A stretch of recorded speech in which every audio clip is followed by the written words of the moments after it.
All right, so where we left off, you were all in the Undercroft of Calderfell after conversing with the Mephu and Death Knight and being attacked by the Wraiths.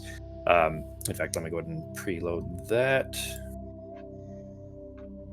There we go. And I will toggle that one off. There we go. So anyways, you can still hear the loud bashing and clambering of the temple above you essentially collapsing. It doesn't seem to be causing any structural integrity problems, meaning that you don't feel like you're going to get buried under here, but you for sure don't have a way back out.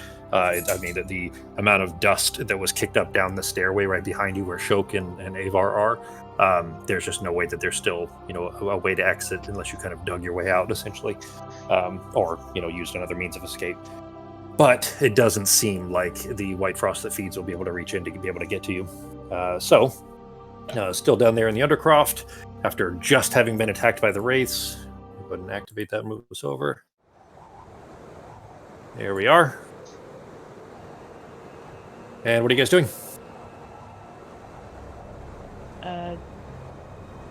The light that they reacted to, was it like firelight, candlelight? Firelight. Yeah, it's fire. Yeah. We do not like natural light at all. It wasn't magical, it was just a normal fire. Okay, then I'm going to step up this way so only the two that are in our room can see us. Mm-hmm. And I'm going to bring up dancing lights real quick and see if they react. If they do, I will drop them immediately. Okay, click dancing lights for me.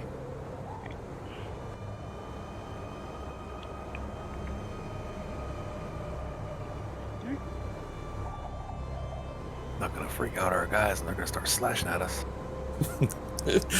And Nazim is in a really precarious position because he's got like 20 hit points left and is surrounded right now. Well, that's also why I went up, because R2 didn't react because they didn't see the light. So. Let's see.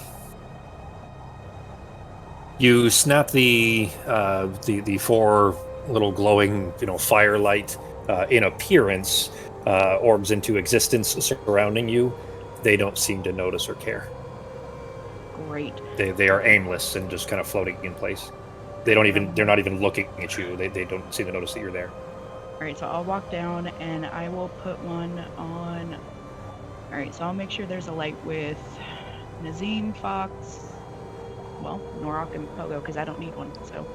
Okay. Do those stay with us, or do we have to remain a certain distance to you? No, she could set them on us, like on a specific thing. Well, she has to move them. They don't. Yeah, she has to control them. And I have to be within 120 feet, I think. Let's see. Must be within 20 feet of another light that's created. So if you guys, daisy chained, in distance, you'd be fine. But basically, if you get too far away from each other, it won't work. Which actually, I mean, if you put, it's a real tight shot because that's really close between Norok and even getting to Nazim and Arteme. But I'd say that it's close enough that you guys are fine like you are. But if you spread out any further, they're going to start to dissipate. The 120 feet is just the distance that you cast it initially. Okay. Well, however, is going to give the people that can't see at least enough light to see around them. Okay. I turned on torches for those of you that didn't already have them on. I think Arteme already had one, and Pogo, if I remember right. Oh yeah, because I think I have my light, which is a magical light. So I did have light cast on an item, my sword, but Mm-hmm. I think that's dropped. I think it don't. Isn't it? No, last an hour. Last an hour. We're good. Okay. Yeah, So I still have light coming off my contra- sword. Okay. All right. Well, you have both then, but the dancing lights would actually be outshined by regular light spells. So I don't mind it. you actually sound like loud now, so I turned you back down to 100%. So you sound it's good. It's where it was before. Cool. Whatever you did. All right. So what are you guys doing? Pogo's refreshing Foundry because it keeps crashing from WebGL. But okay, so are you trying to play from the laptop or whatever again? Yeah, same one? Computer. I thought Okay. I might have had it fixed, but I was apparently wrong. I mean, it won't get fixed like that. So it specifically needs OpenGL, really, is what it is. But it's essentially a proper video card. Is what it's asking for, and that laptop just doesn't have one. Yeah, bummer. So no, I'll figure something out. Okay. We're following Norak, aren't we? Up to you guys. He knows where he needs to go. Norak, you coming around the corner there, you see two more of them that are just floating in space. One of them appears to be a soldier of some sort. Again, think like zombies in a zombie horror movie, except when they're unaware. That's kind of what the appearances are. They're clearly died in a violent way, and the other is maybe some sort of clergyman. Okay. So, But they seem indifferent to you. Okay. so real quick. real 'cause- quick, go ahead, because Norak just went too far. So. Oh, go ahead. okay. What I was gonna say is I was gonna cast False Life on myself, one of my new cool spells, just to get a few extra temporary hit points. Sure. And then I'm gonna have to ask you to play for me for like 10 minutes while I get my other computer because it just keeps Okay. crashing every 3 seconds. Yeah, that's fine. So let me cast that, and it's just temporary hit points of 1d4 plus 4. Can you roll that, or you want me to? No, I can roll it. I just have no map. Okay. All right, so Nice. 5 temporary hit points. 5. Still better than 0. Plus temp 5. So I'll go ahead and add that onto my Cool. max there, and then I will join you guys in 5 to 10 minutes. Right. All right, bye. All right, so Arteme, you guys, would understand what Dancing Lights looks like, seeing that it was just cast in your direction and realizing that the orb that's floating over Norak's head is just outside of 20 feet of you, that if you guys are going to keep that up, you will have to, move along quickly. Okay. Otherwise, it's about to... But what I'm saying is that it's about to drop. Norak went too far away from you, which, is a 20-foot... Walk forward. Okay. Yeah, I'll still walk. Okay. As you pass the Death Knight there, he kind of rotates in your direction, following both of you with his eyes as you move forward. I'm going to go ahead and move Pogo, Avar, and Shok up as well. Shok doesn't even slow. He just walks straight through the wraiths. Anybody turning in that direction would notice that. Probably Pogo would as well. I'll tell him once he gets back. But the Death Knight, he does kind of skirt around, but the wraiths, he just walks straight through. And he doesn't take any damage? He doesn't. Yeah, he doesn't. He seems to be perfectly fine. I'll tell you that when they attacked you, there was a certain coalescence of the energy around them, like they were solidifying, at least to a certain extent, enough to invoke physical harm. Let's say. It was really it wasn't really a touch so much as it was a vacuum kind of that was literally pulling blood from your pores. So it wasn't a physical sensation, except that you could tell that they were a little less translucent when you were looking through them to the wall. But Okay. otherwise, he appears to be unharmed.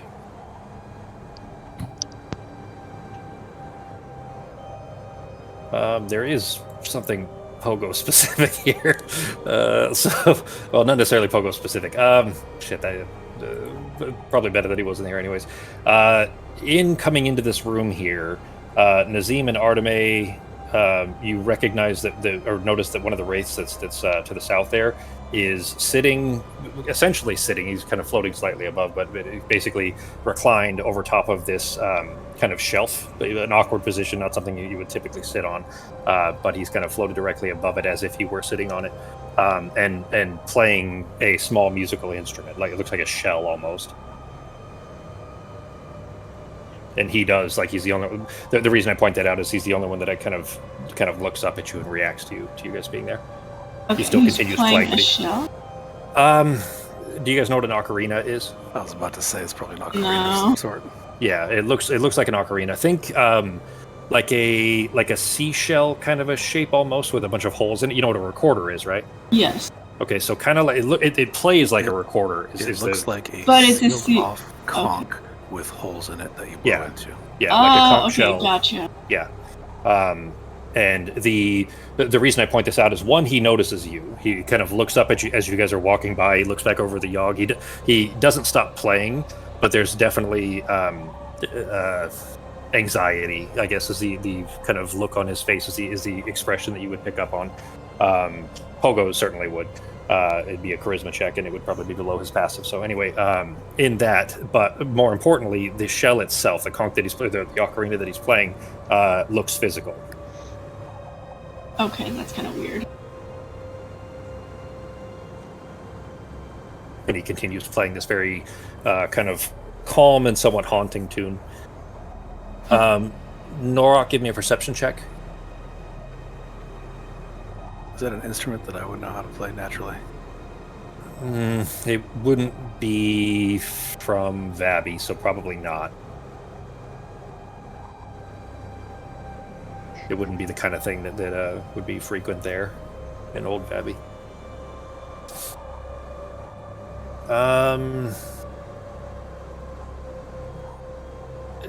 Very distant thrumming and disorienting sound coming from further down the tunnel. It's familiar. It's a sound you've heard before. It's a sound of the thinny that is underneath this place. The reason, essentially, that the Yogg have their burial rites here is because there's a thinny, and where the Yogg spirits would essentially pass through. And you can hear it, and it's a very disorienting and kind of like makes you nauseous almost kind of a sound, and you can hear it coming from down the tunnel.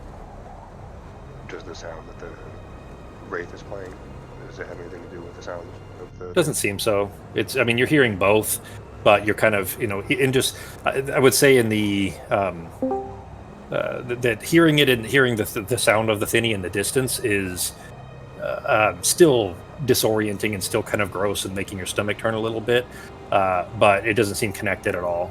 There's just, two separate sounds. You're just hearing one locally, and then notice that where you're standing is just close enough that you're hearing the distant kind of warbling ring of the thinny. Okay. You back, Justin? See, I'm definitely up here where I exactly wanted to be. Totally what I was thinking about doing, just right next to everybody. Well, so the dancing lights that are over everybody's head means that you have to be within a certain distance, otherwise they would click out. All right, yeah. that's fine. But I'm going to go ahead and tell you something real quick. So they came into the room.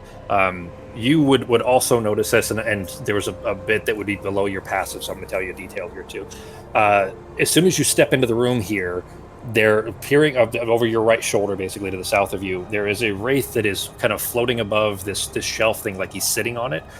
He's not physically sitting on it because he is, incorporeal. But in his hands is a, what an ocarina is, right? Yeah. Okay, so he's playing an ocarina, this kind of very calm and slow, kind of haunting tune, and he keeps kind of moving his fingers along it as he's playing this tune. But his eyes very clearly focused on all of you as you enter the room. He still looks back over towards, what was that? There we go. Okay, that's kind of an ocarina. Yeah. I fucking hate these sounds that are in. I'm just gonna turn them all off. I can't stand the new sounds from Discord. One, I don't know what they all are. They all sound the same. They sound like fucking, glass breaking kind of jingles. But anyway, but yeah, but the thing that he's playing is the cartoon version of an ocarina. Is he playing that? Like, it looks like it's just toes. It's just Well, his no, hands he backwards. looks like he has a condition. Yeah. That's Ricky Burwitz. Pretty famous. Okay. Anyways, but yeah, the instrument itself, that's the cartoon version of what an ocarina looks like, Fox. Anyways, he is playing an ocarina and kind of watching all of you as you pass. And the reason that this is notable is for two reasons. One of them is that he's the only wraith so far that you guys have seen that actually pays any attention to any of you. The rest of them are completely indifferent, don't notice or care that you're there until there was fire, basically. But this one clearly is aware because he's looking straight at all of you. He looks very anxious when he looks in Norok's direction and still seems like tense, like he's anxious for some reason. But more importantly is the ocarina that he's playing is a physical object. It is an actual physical thing that he appears to be holding up and playing music through. Does Pogo recognize this type of music that's being played at all? It's a dirge. He would recognize it as a what a dirge is, right? Not really, no. Okay, so it's a sad song essentially. Okay. So usually they would be played at funerals. All right. But anyways, the object itself is a physical one, which you would certainly note is strange. Give me by radius, Nazim. Give me a Arcana check, please. Arcana check? Yep. If I'm going to take my lute out and start playing, can I match his tune? Or attempt to? Yeah. I mean, you have proficiency with it, don't you? Isn't that your... I know you play it anyways, but I'm pretty sure you have proficiency with it too. The ocarina is radiating strong magic. It's an ocarina of grime. Okay, I'll tip everyone off that. I'll tip everyone off that there's a huge magic. I'm just gonna come out and say it. It probably serves a purpose.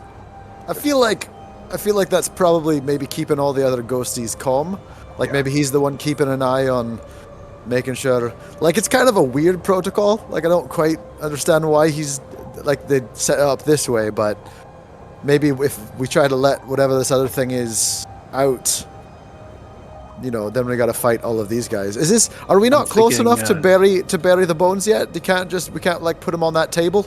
I'm call it a day. Really quick. If he stops playing this, does just everyone leave freak out on us? What's the like? Case, Yeah, no, I'm just wondering like what we- is. I was going to say, can we memorize the notes that he's playing, and maybe someone with high performance? Oh, can, I'm already take it and memorizing. play? I'm already memorizing these notes. So They're at least already. one of us can I've do it too. I've put them absolutely to memory. 100% to memory. So, Nazim, Pogo, that's fine. I would say that's below your passive to be able to memorize a song quickly like that. It's not a complicated one anyways. Norok give me a performance check, and Nazim give me... actually, this would probably be both Nazim and Sarah. Give me an Arcana check. Arcana? Yeah. Sarah as well. Oof.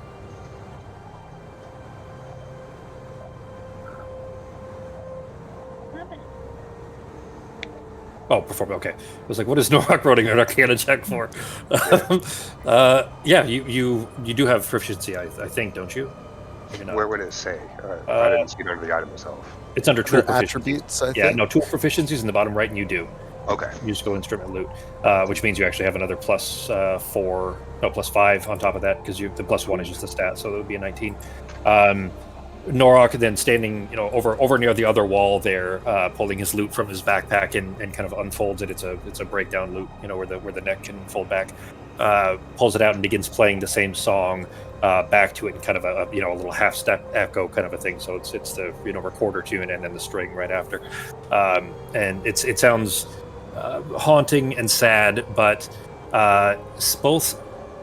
Nazim, you feel like there's clearly something magical in what he's doing, but Sarah, with that check, he's casting calm. He's affecting the spell Calm Emotion by his song.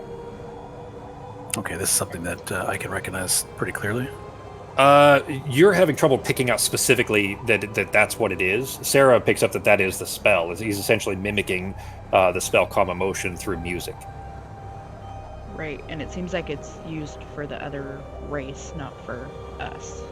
It does. You don't feel like you're being affected by it. Like both you, and actually everybody Feeling whatever the opposite of calm is right now, guys. Yeah, you feel like you would know. Probably all of you, except for maybe Norok. I've got some anxiety. I'm very nervous.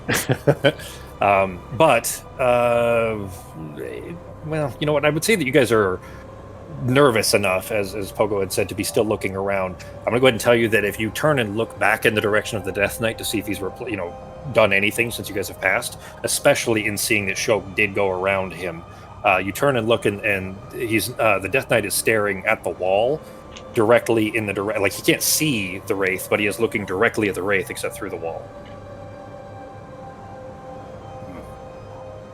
I'm going to, if I can, go to the opposite side and kind of cross onto the other side of the Wraith on this. Is this like a bookshelf? Is it something I could climb up? He's floating above, like a shelf, Sure. We'll call it a bookshelf. That's fine. I would like to carefully climb up and just try to sit on the shelf next to him. Next to the Wraith. Next to the Wraith. Okay, I'd say you're small enough that there's enough room. Yeah, that you're able to. All right. Oh, okay, yeah. If you're going to the south side, that's fine. Yeah, squeeze up. Yeah, you have to. It's taller than you, so you have to kind of climb. Like climbing Costco shelves, kind of climbing. Sure. Yeah. Until you make it up to high enough to be able to get up onto the the top shelf, basically. But you sit down next to him, and he kind of is peeking out of it. Like he's not turning his head very much because he's still like kind of facing the rest of the group too. But kind of looking side eye at you, and then back at the group. All right. Just kind of occasionally looking at you out of the corner of his eye. I'm just gonna look at the group and do like an over-the-top wink. They know what I'm here for. Oh god. Don't worry, guys. Norok, the thinny sound from below is not a comfortable sound, and it certainly brings up a lot of not great feelings, I guess, because every time you've had to come here is usually in a funerary procession. Essentially, it's very dour, and that's what that sound, not the sound of the music of you playing, the lute and everything, but or his ocarina, but standing in that doorway is not a comfortable place to stand, I guess is how I'd say that. Nothing is ever dour with Pogo around. Seriously. When I look over at Shoke, or is the door open to where I can see him? Yeah, doors are open. When I look over, Avar is kind of right in front of him, but is not quite as big, obviously, as Shoke. Well, when I look over at Shoke, does it seem like he can hear either musics? Does he seem to be, like he seems kind of confused. Yeah, he seems a little bit confused and is kind of, trying to peek around the wall a little bit. I'm gonna go ahead and say that Avar's moved in to get out of the way, and he moves into the doorway and is peeking around the wall at the Methwin Bard, essentially. Here, I'll move him up there. You don't know if anybody else can hear the thinny sound from where you are. Like you're only barely hearing it, and you probably only are because you know what it is. Mm-hmm. Like Sarah doesn't seem to be noticing the sound of the thinny. Okay. So just to confirm, we can't like turn ourselves into some sort of monster, dig a hole down right in here and bury the bones. We gotta go like to an altar or something. Is that what I'm picking up on? Yeah, we got a little bit farther to go. So just keep your hands in your pockets and don't piss the wraith. No, I'm not gonna piss him off, but if he gets pissed off, I'll be here. How much further do you have to go, Norak? Do you know? I'm guessing it's not too much further, right? I mean, obviously, Norak would remember. Yeah, it's not. Basically, you have to go around a corner, essentially, where you're at, and then either climb down or rope down. You, like, Yogg would just climb down. It's only, maybe 15, 20 feet. But the others, the smaller folk, will probably need a rope or something to climb down into kind of the Yogg part that the rest of this is built on top of, and then walk down to where the thinny is, and that's it. So you're not far at all. Okay. Would we be able to get there going through the door that I opened up to the right? Yeah, you were already going the right way, actually. So I just didn't bother, interjecting on what Norak would do because you were already kind of going the correct direction. And I'm just gonna let everybody know that it's not too much farther. It's through this door here. So. Yep. All right. Yeah, those wraiths are not paying any attention or reacting at all. Remember, if you guys do spread out more than the 20 foot from each one, then they'll start to the dancing lights will break off, which means Norak will lose his light and he can't see it all in here. But I still have my sword lit up, so I'll keep my sword here. Okay. I'm gonna stay here, guys, for a little bit. Is that all right? Just keep an eye on our new friend, Ghost of Ray Charles. He doesn't seem to be blind. I don't know. I'm just.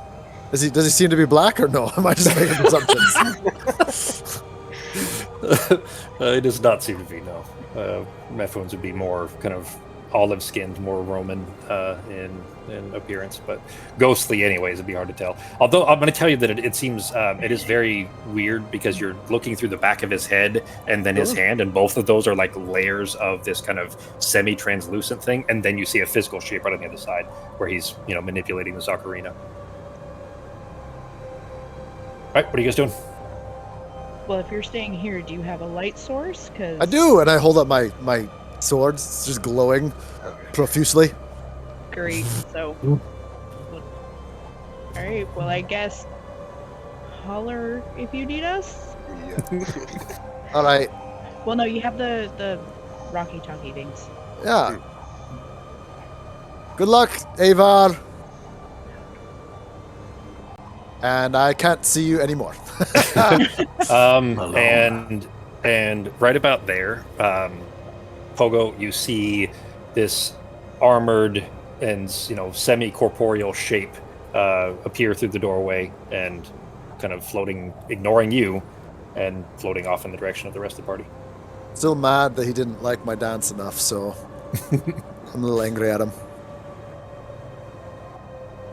What are you guys doing? You can keep going. Just Clearly he's following us. Just so you know, Yeah. guys, the night guy's following you. I think he's friendly. Sorry, buddy. All right, and which way? So yeah, if you're going straight there, you'd be going around the corner and then south. Okay. So real quick, Jeremy, just gonna tell you, Pogo right now is thinking this thing probably is what's keeping all the other wraiths under control. And if it stops playing and all the wraiths get all bitey, Pogo's going to try to basically just grab at it as much as he can, and then cast Thunder Steps to try to and he's gonna cast the wraith. So that's what he's gonna. Okay, all right. So like basically he's I'll even say he's readying that. He's readying Thunder Step to use, and just jump on the fucking ocarina and just poof. All right, okay. Let's be clear here then, just in case, because I want to point out, readying something. Yep, it's going to use it no matter what. Yeah. Okay. Yep. All right. But that's if everything starts going bitey, I'm going to grab the ocarina. Okay. All right. Specifically the wraiths, because I have the feeling that's what Pogo's thinking. Okay. You watching, looking at the Wraith, looking at the Death Knight, looking at the Wraith, kind of back and forth. You see the Death Knight as soon as he gets to the doorway and is about to leave, meaning, about to get out of this room where you'll no longer be able to see him at least. He raises his hand and points what you first initially assume is in your direction. I'm going to go ahead and tell you that you would have enough time to realize that his pointing is not at you, but specifically at the Wraith. Pardon me. And you see a trickle of this kind of greenish black energy swirling away from him and then surrounding the Wraith, and the Wraith doesn't react, it doesn't do anything, it continues playing the song. And then the Death Knight turns. All right. I wanted to make sure that you...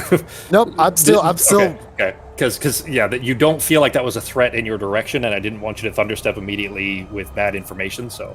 Sure. I would say that it would be below your passive enough to be able to tell that he's pointing to the person next to you, essentially. But he is still following after, behind the whole group here. I paused it for a second, guys. You were getting around the corner there. Norok, now that you're close, you're certain that's exactly what the sound is, but everybody, the whole group except for Pogo, are hearing this extremely discomforting, nauseating warbling sound coming from a hole that's up ahead of you in the floor. In fact, actually, I gotta find it. There it is. It's not super loud yet, but you can tell obviously that the source of the sound is down there, and it's going to get louder and louder as you get closer.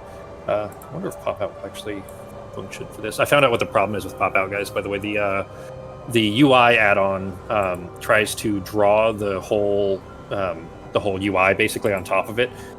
So I'm trying to find a different UI that still looks good. I like the style of this one a lot. I don't want to give that up necessarily, but Pop Out is potentially more useful for you guys. So, anyways, I'm trying to find a better UI that'll work okay. That has compatibility with Pop Out.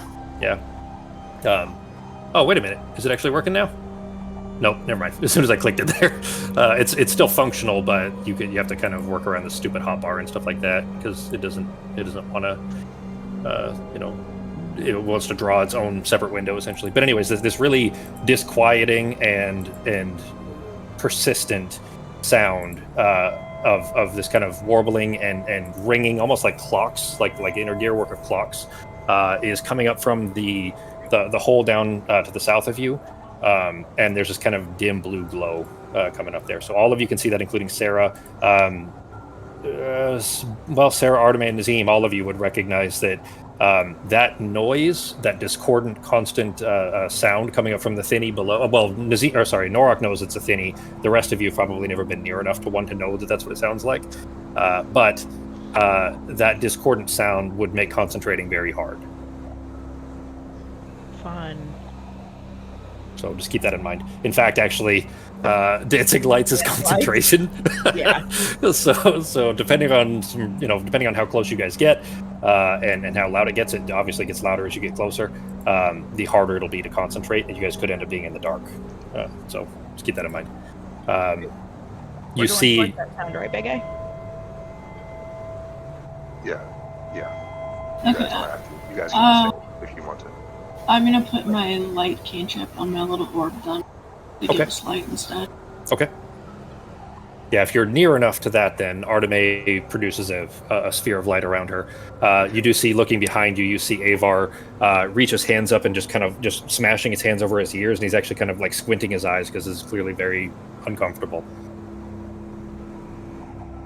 Right, Shoke doesn't seem to notice. Like, he obviously, well, you don't know whether he can hear it or not, but it doesn't seem to bother him either way.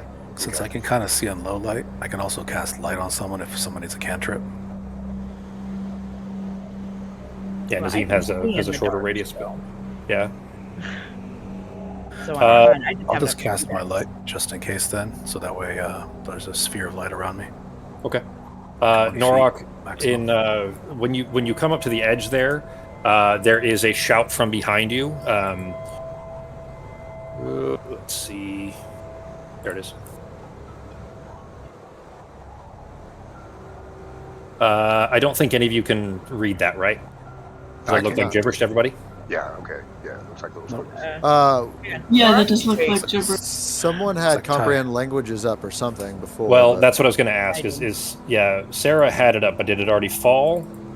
It lasts for And is in An hour or concentration? something. it.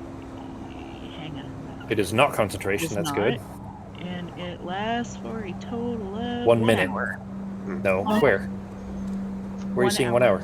At the Takes bottom. about one. Oh, sorry, 1 minute. Sorry, totally right. It takes about 1 minute to read one page. Is what I saw, and I was cutting off there. But no, you're completely right. So in that case, I need to make a setting change real quick here. And I this can read it. It says something about mango and sweet sticky rice or something.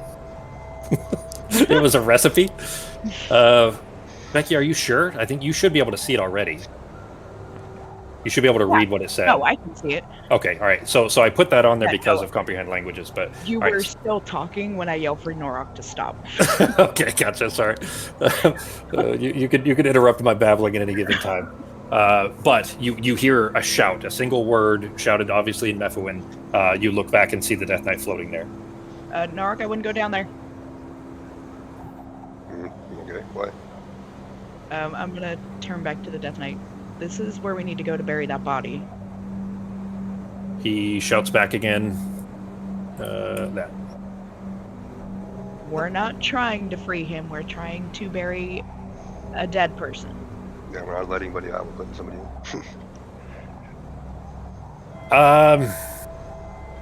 Give me a. Shit. I'll let either Norok or Sarah make a persuasion check with advantage, but only one of you gets to roll it. The other one helping the other. So who wants to make the persuasion check? You were already talking to him. I guess you would be the one doing the roll, right? Because you were actually talking directly to him. That works. All right, so I'm doing this with advantage. It does kind of look like that. Is that Thai? I don't know what language that is. Yeah. Sorry, Becky, what were you saying back? Advantage? Yeah, with advantage because with the help essentially. Nice. Okay, well that changes things a good bit. I'll go ahead and tell you it was not outside the realm of possibility. Just your odds were extremely low. Especially So, since I saw a minus D6. well, I wasn't even factoring that in, but just basically the DC was pretty high, is what I'm saying. So then, in that case, it's clear that he looks frustrated and he's like looking around, like looking at walls essentially, but you get the impression that he's staring through them. And he kind of turns to the left and it seems like he's looking through this rock like he's looking for something, and then turns to the right, and he shouts this like loudly. So the same volume that he shouted halt is what he said, the first word, and he shouts this. So Sarah, you're able to translate that, I assume, but whether you say it out loud or not is up to you. But he shouts that, and up ahead of, well, actually, it would be kind of between you guys, actually. After he shouts it, a couple of seconds go by. Sarah, you would have had a chance to translate if you chose to. Yeah, I have no idea how to pronounce the first word, but So it would be a proper noun, and it would be pronounced axia. all right. So he said, "Axia, warn them before they free their doom on all of us." Those of you, and I would say, Pogo, you're hearing all of this as well. You heard the Death Knight shout, you recognize the voice from it, and then this kind of, you hear your friends stop because it is relatively quiet, basically, in the cavern here, and you've heard them all stop, like the jangling of, metals and things like that stop. Are you staying where you are? The wraith next to you is not responding. He hasn't done anything. He's still playing the music. How far away do they sound? 100, 120 feet. Hard to tell because you know that it's cavernous down here. You know that outside of this area is supposed to be caves. I think I'm going to stay here and still, just in case, grab this thing if I need to grab it, or try to grab it at least. Devil's advocate here. What if we just don't complete this? Because this is going to cause kind of a shitstorm in here. Like, whiff them. What's in it for us for this ceremony here? We could just say we did it. I don't think that's how it works. They believe that like his spirit won't be able to pass over, right? I'm going to go ahead and tell you that now, you're hearing this ahead of you. Oh, shit. Norak, would you have said anything about this being a thinny? I hadn't mentioned anything yet, no. So Okay. I wouldn't have said what it is. All right. I really hope you guys don't accidentally end up in another realm. Well, Sarah, I would say that maybe by context clues, you might be starting to recognize that there's this weird sound, this very discordant and like nauseating sound that's coming from up ahead is not something you've ever experienced before, but you have read about thinnies before. You know that the thin space between different planes of existence, and that must be the sound. Although never having heard it, only read descriptions of it, that must be up ahead. That said, knowing that portion of it now, this may not just be superstition. That this is a thin place between worlds, and spirits going through it is a real thing, not a just a meaningless burial rite to make the live feel better kind of thing. Yeah, so we literally have to take his bones to the plane. To the other plane. Or, I mean, to the thinny at the very least. As Norak has described you, they don't go in any place. It's just to this burial grounds. But, yeah, I mean, so I would say that you probably have described at least that much of it to them, right? That you have to take them to the the funerary rite, and that's as much as Norak probably would have said. He's shaking his head. Yes, he's getting Okay. the drink. Okay. So yeah, I don't think we can just leave. I think we have to go do this, and we have a time limit. It is. It's about 4:30 in the morning. The day so a day and a half before, essentially. Let's just call it like 2 full days. It's Tuesday morning. It has to be done by Wednesday night at midnight. So I don't think we really have a choice in this, guys. I think we gotta go down there. I don't know if what he said means that, just to keep an eye on us so we don't do anything, or if we go down, he's going to attack us.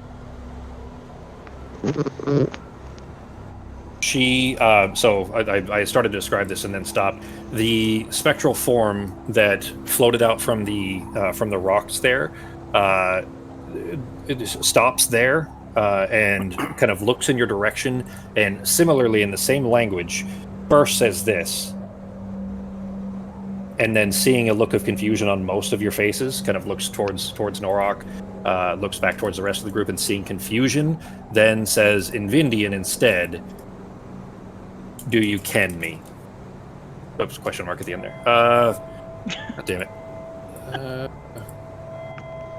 Just see it. Oh, I see why. I didn't change the things here, so I'll just do this and this.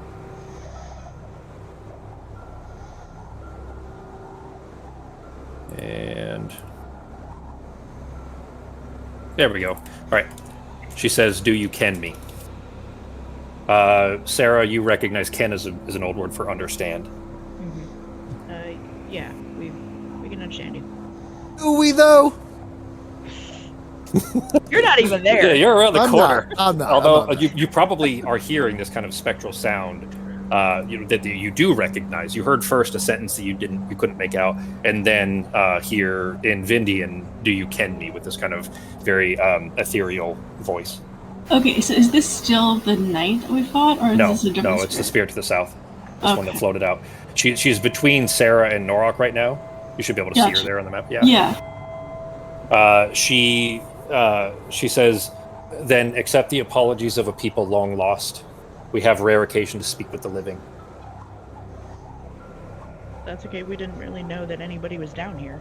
We just came to bury a friend.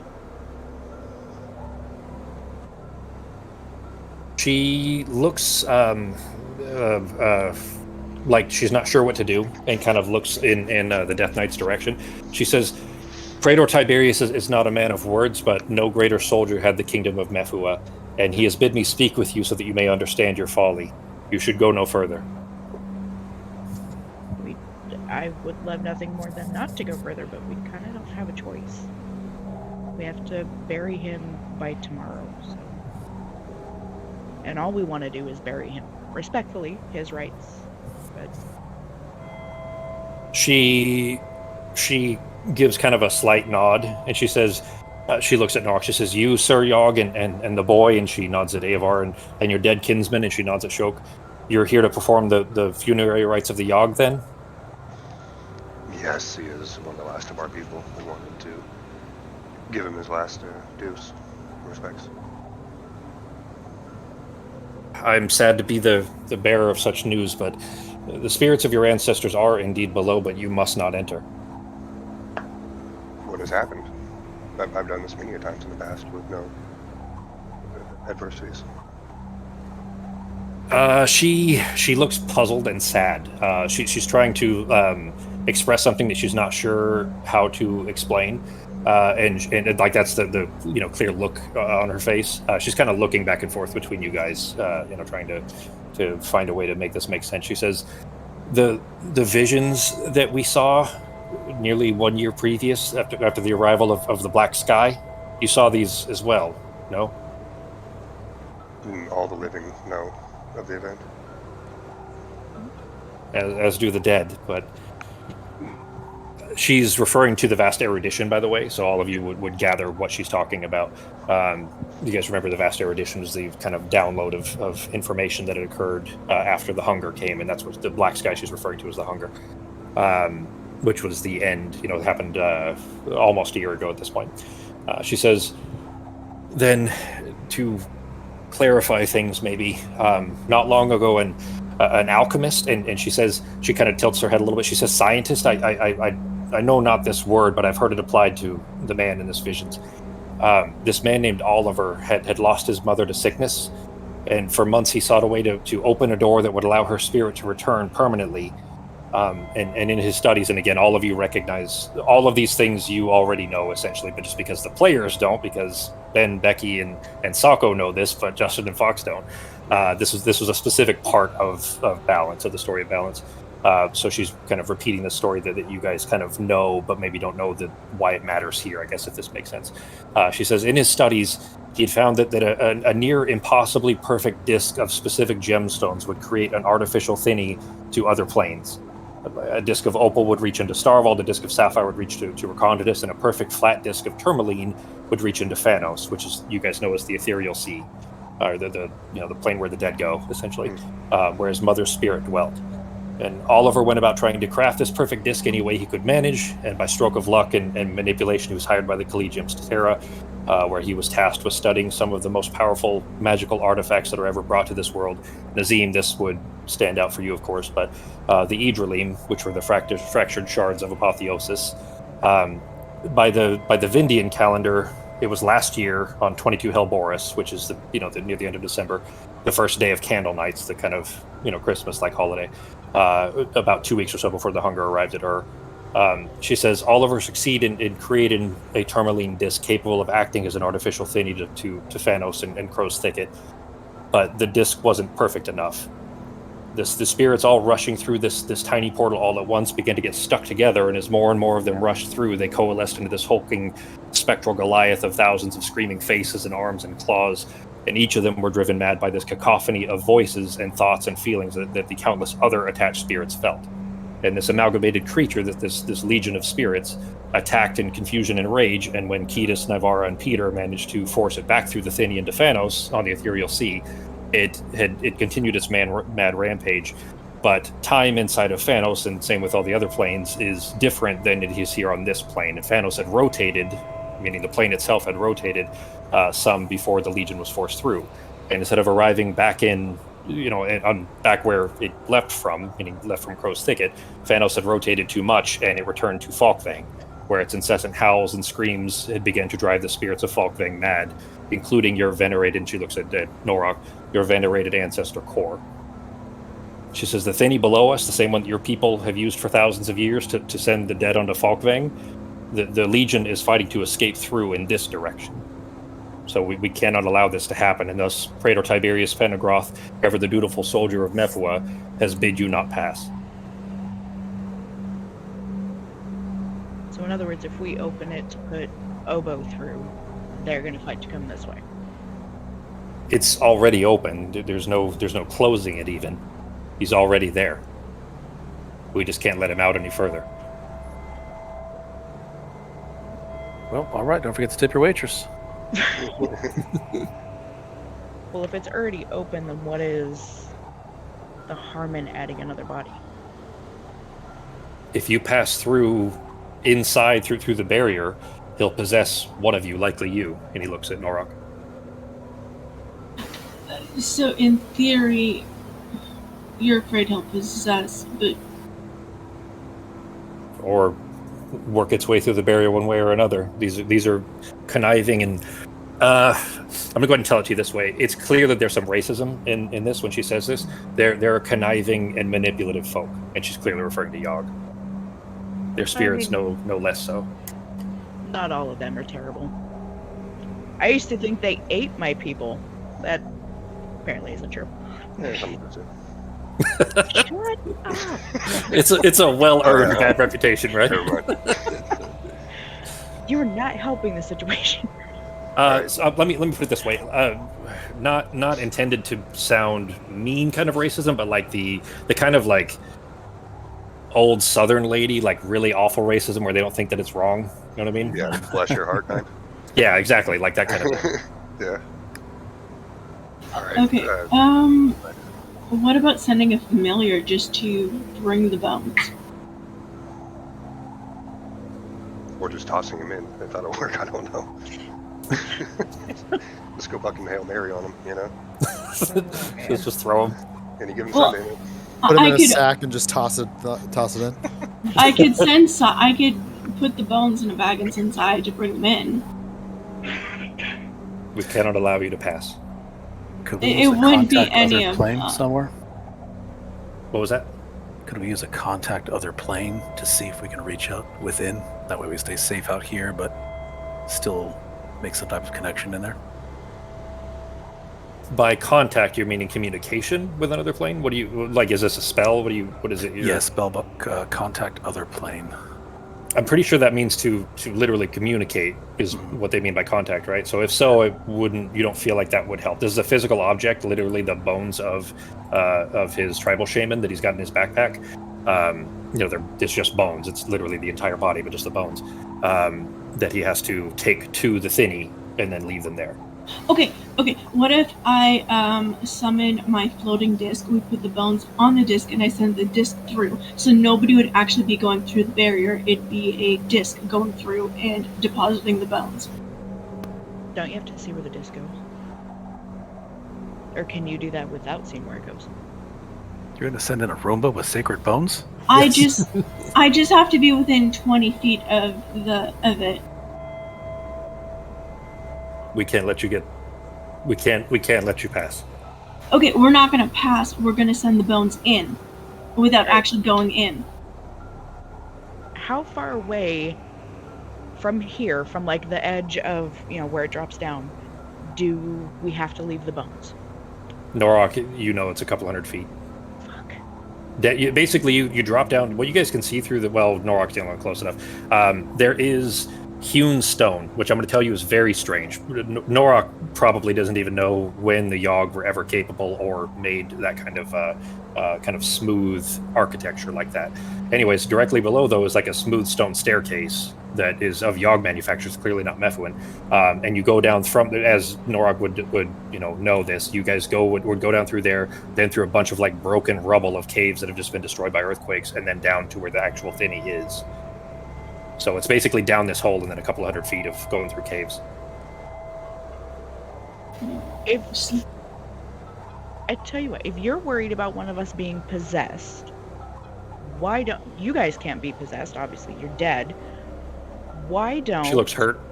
I didn't mean it that way. I just meant you're safe to go down there. There's a visible like like surprise, kind of a shock sound that you would say such a thing to her. Sorry. Couldn't you just accompany us? And if we couldn't unpossess whoever got possessed, as much as I don't want to kill any of us, I mean, we killed one of us. It is an option. I mean, but you have to let us try to unpossess them. Not just if they get possessed, kill them right away. If you go in, you're not coming back out. We can't even let you go in unless you're going to destroy it in the first place. We can't. We were bid to protect this place, and thus Okay. we've done. How would you suggest that we destroy it then? Because, I mean, if we're going to put Obo's bones in it anyway, we're going to be right there. We could just destroy it after we put Obo's bones through. It's an option. So it's in essence a conglomerate of spirits, right? Yeah, it's as she's described. Well, so because of the vast erudition, you would all know this. This was a thing that occurred, a fight that occurred between specifically Ben's characters, Becky's character, and Sako's character at the end of the Crystal Kingdom arc. If that rings any bells for you guys there. And it was an amalgamation of spirits that essentially that. It was basically a small, Oliver had created a small portal that was too small, and thousands of spirits tried to rush through it all at once, and they got stuck together because they came into the physical world where there was, at least an ability to make themselves somewhat tangible. And they essentially created this one kind of gross, massive spirit. And that's what it is that's down there. Okay, so if we kill it, things would be fine. So let me clarify. She said destroy. She doesn't know that that's even possible. It may not even be possible. One, because the kind of power level that you'd be talking about would be essentially an ascended. Partially because Kor is clearly one of those spirits, along with any other, deeply venerated spirits of the Yogg. On top of whatever the creature was before that, this kind of sticky mass of ghosts. What were you going to say, Justin? Don't know what it I is. was wondering, is anything different happening where I'm at? Do I notice anything weird? He's still sitting there playing. Yep, he's still sitting there playing that. You're too far to be able to tell anything else. You're hearing this conversation, though. I'll say that you can hear it, every word of this. That it's it's quiet enough in the tunnel that you're able to hear. And this is all in Vindian, by the way. It's just so you'd understand this. It seems the Death Knight doesn't speak Vindian, but this Axia woman does. Yeah. Okay, so asking Axia, the knight that's in there playing the instrument that's keeping all the other race calm, I'm assuming, does it just work on spirits? I mean, could you use that to keep whatever it is calm while we put Obo's bones in? She kind of turns and looks towards the Death Knight that's behind you. And I'm going to say you probably don't see anything stand out from there. Then she turns back and looks to you. She says, Septus does his best to keep our countrymen calm in these situations. In fact, I'm only here even to answer your questions. But as far as its capabilities in life, it had those effects, but whether it would work on such a creature as he, I don't know. I find it unlikely. Okay. So then our options are don't go or destroy whatever that thing is down there and put Obo's bones in. She looks back at the Death Knight again. It's clear that there's if she's looking at him, can I try to do like an insight check to see what the hell they're looking at each other for?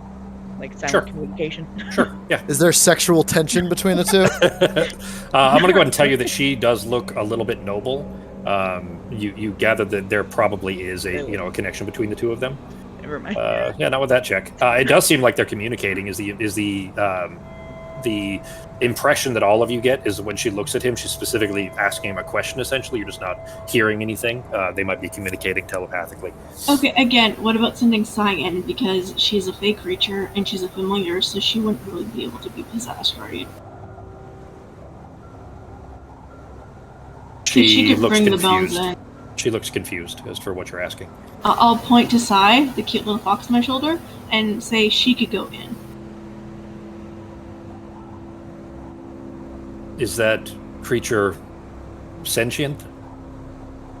Yes. She shakes her head. Then you cannot pass.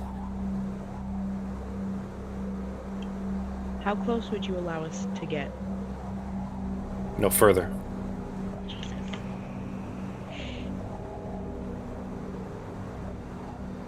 She looks. She looks back to the last time that she had looked back at the Death Knight and then back to she had referred to the Death Knight, by the way, as Tiberius Pentagroth, Praetor, his title. So based on the name, you gather that must be her husband or something of that sort. That's the Death Knight's name, as it seems. And she called the Bard Septus. Not that you guys care necessarily, but that's the name that she gave the Bard. She, after you had asked if it would be useful, and then she kind of said no, and then looked back to him, and then looks back at you again. I don't find it likely that it would have much impact on the Legion itself, but possibly on the other confused spirits that it bleeds off, maybe. So it might weaken it a little There's a gesture that you don't recognize that you gather is probably the equivalent of a shrug. I don't know. I mean, if you guys want to try killing this thing, I'm all down for it. Pogo, the wraith next to you, looks very like nervous now. Like he's like more than just anxious when you guys are in the room. Now he seems nervous. And like nothing else is changing with the other ghosts? No, the others don't seem to notice or care. He's still, he's still playing away, but he's kind of like looking at you now and like starting to edge himself away, like he's edging away. He's not touching the thing. He's floating away or on the whatever countertop thing. Yeah, is he but he's carrying kind of like the thing with him? Yep. All right. Well, I'm just gonna stay within jumping distance, I suppose. Yeah, he's not. I wouldn't say he doesn't get too far away from you. He's just like turning in your direction, like he's waiting for you to try to steal it from him and trying to pull away. That's all. You understand what I'm saying, Septus? There's no response. He's still playing. Wait. It just has Insight to be something check. that's not sentient to send in, right? Wait, what'd you say, Fox? It just has to be something that's not sentient to send in, right? I'll tell you, I think ghosts, though, would just join the amalgamation or something. Because ghosts are still sentient, I think. What if I use Conjure Minor Elemental and send one of those in? They wouldn't be sentient. Elementals are sentient, yeah, they are. Yeah. Oh my gosh! It's like the way I conjure Peter, Petey Pablo. He's still sentient. Yeah, he's sentient. Dogs are sentient. Yeah. You know, anything that I just said dogs, and both of them looked at me. Speaking of sentience, but anyways, yeah. I mean, it isn't even just a matter of like basic intelligence. It's a matter of like awareness of surroundings. Never mind. Yeah, you can't tell. Like he's still playing, but he's like looking straight at you, like afraid that you're gonna try to steal his ocarina. He clearly heard what is happening. Sneaky bastard. Room. Yeah, because he heard what the conversation that's going on in the other room, and that's when he started acting antsy. Luckily, I can run and jump off this thing if I need to, and I got a solid. You're still, you're very much within 3 foot horizontal vertical jump. leap. It's very small. I mean, Okay, I'm out of ideas. Really, the only thing we have left is just don't go do it, which is kind of disrespectful. Or we go kill this thing. I mean, we can always... could we take a long rest here before going down if we decided to destroy this thing? That would probably help. I'm asking... You say the words long rest, or are you asking her if you could sleep here? If we could sleep here. We take a nap. Mind if we Before sleep we on go this down. whole killing everybody thing? Look, guys, I am at like 46 out of 90 hit points. And I'm gonna go ahead and tell you guys that on. by the caution this that these guys are trying to give you, you definitely get the impression that it would be a death trap if you guys went in now. Yeah. Okay. You guys are in awful shape right now. So I'm going to leave it, whether we do this or not, up to Norok, and I will make a tree house down here if it's big enough to be able to take a nap. And if they're okay with it. So Artemis says that, then letting you guys know that she can put a treehouse up. There is just you feel like Artemis off to the right a little bit. There's probably just enough space where you can get the dome in there safely, where the dome isn't halfway in the rock, and you guys are kind of like having to duck and crawl the entire way inside of it, inside of the dome, or the sphere rather. So Artemis says that she feels like she can put a dome in here for you. What is specifically the verbiage Sarah says back to Axia? I'm asking her if we decide to destroy this thing, if they would allow us to rest right here for a good solid 8 hours before we went down, and oh boy, if we could use the thingy to see if it works to maybe weaken some of the stuff coming off of it.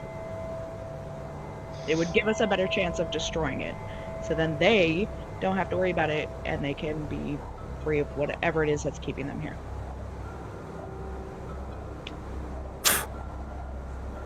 She turns and looks towards Tiberius, and is staring at him for a good, probably 30 seconds or so. I'm going to tell you that there's different facial features on her, like she's reacting to conversation, like you see emotion across her face of like she's arguing, like maybe arguing with him. Try to read those. All right, go ahead and make another insight check.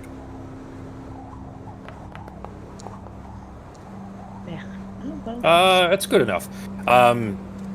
The looking back and forth between them, it's clear that they recognize what you're trying to do and are trying to mask their, what the word, any reaction there might be. His face is basically helmeted; you can only see his eyes, but it's clear that, like by essentially some very subtle body motion, body language rather, is what I'm looking for, that he is not for this idea, and she's trying to convince, is the impression that you get.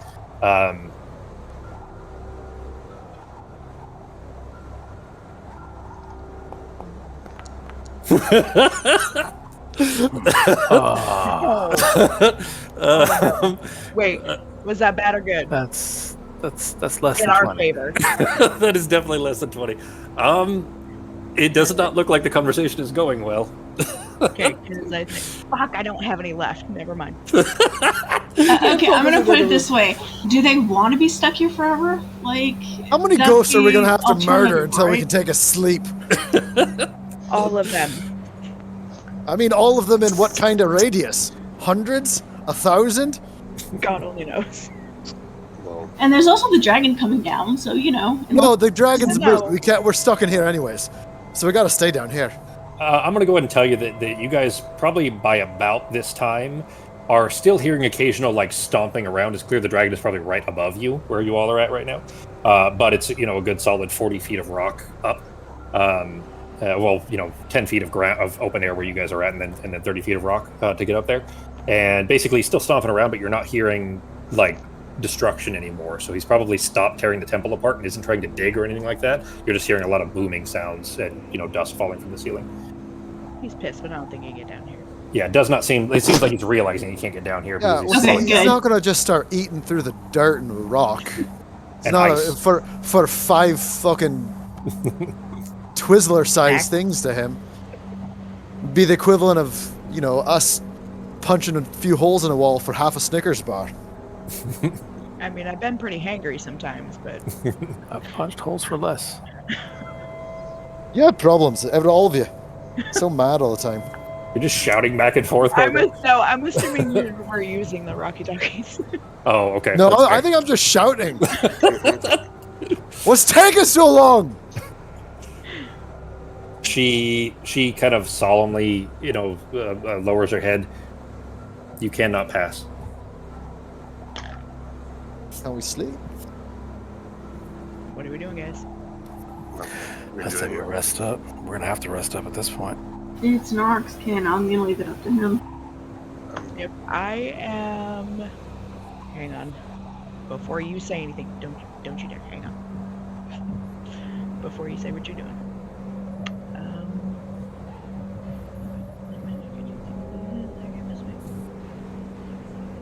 Okay, I'm going to prepare Mind Sliver to hit the lady in front of us if Norik decides we're doing this and they attack. Okay. Okay, but are we actually resting first? Nope. I mean, Well, if no. Norok's going, we're not resting. Well, I'm excited. I'm excited, guys. We got plenty of She's time. We could I got a rest. crossbow. Don't worry. And he is way behind you guys, surrounded by wraiths that will immediately obliterate him.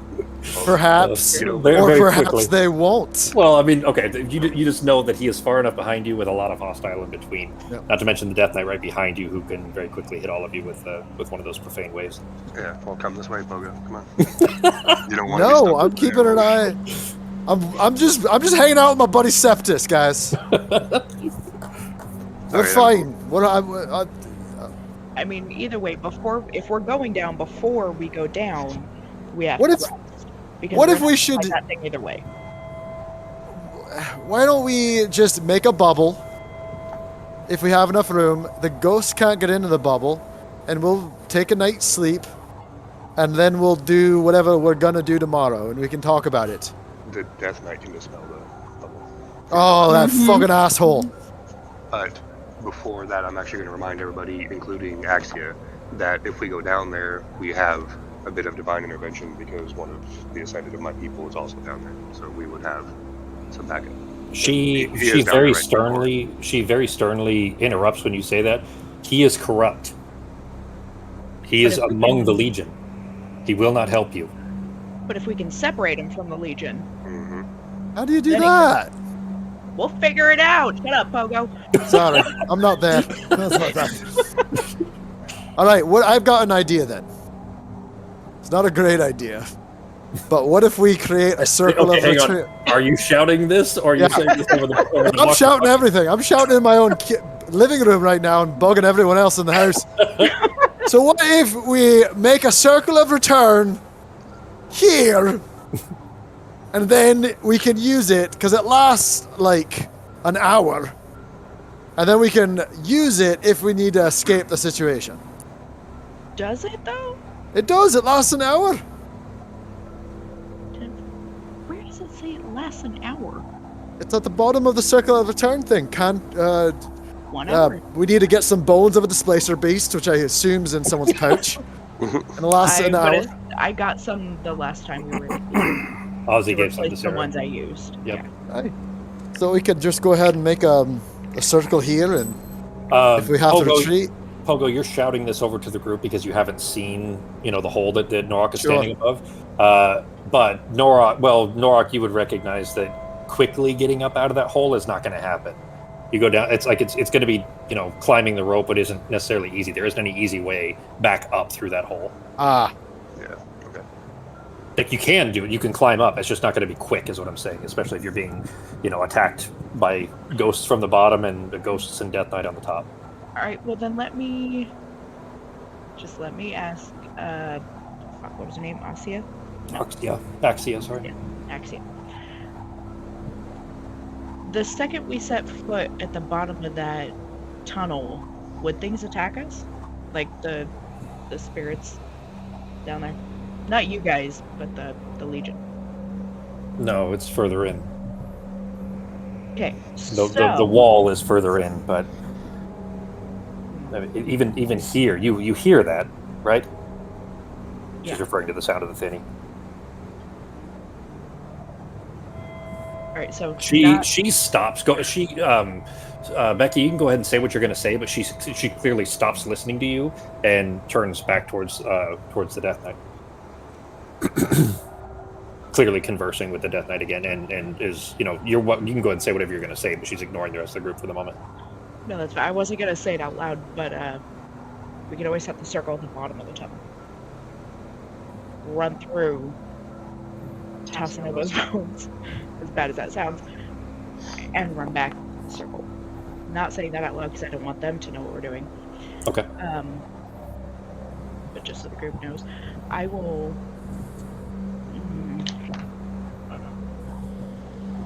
What do you guys want to do?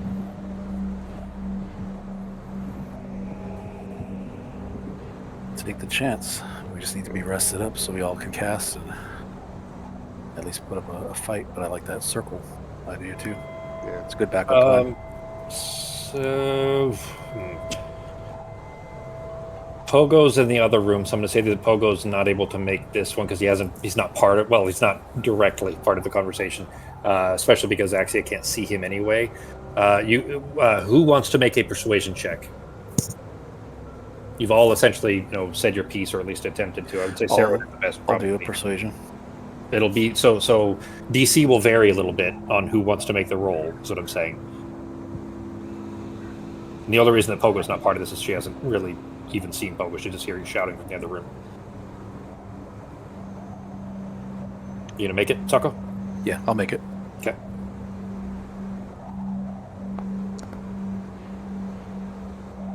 Okay. You see, as she's staring at the Death Knight, and clearly, like, they're communicating on some level, something you're not picking up at, not verbally. You see she's still ignoring all of you. She floats in his direction, floats straight up in front of him, and then turns around where she's kind of in front of him, and you see her form kind of grow a little bit larger. Not much. It's basically literally just the kind of spectral energy that she is kind of expanding and growing a little, like essentially diluting, right? So it's the same amount of energy. It's just kind of she's spread out a little bit more, kind of in front of him, and a very loud, commanding voice.